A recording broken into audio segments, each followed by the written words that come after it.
This is the summary created from the video, Lecture 55 Demonstration, XXII. The video demonstrates executing SQL commands programmatically from a Java application, covering the creation of connection, statement, and results at objects, as well as explaining how to execute SELECT statement and process its results. It showcases creating new tables in a database via a Java program using JDBC, displaying existing tables before and after creating a new table named Java course, and inserting records into the existing table, showing the table contents before and after the insert operation. The video demonstrates updating existing records in a database table using the update command, executing SELECT to fetch records before and after the update, and targeting records matching a specific condition with the PUDATE statement.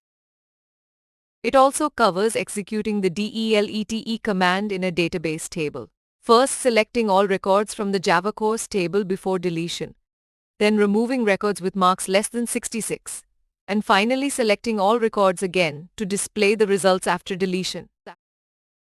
The key takeaways include the potential to programmatically execute SQL commands in Java apps, create, modify, and delete tables and records via code, integrate SQL operations into program flow, process query results in Java programs, and provide practical examples complementing theoretical concepts, highlighting the JDBC programming approach for database interaction. Please stay tuned for more summary videos.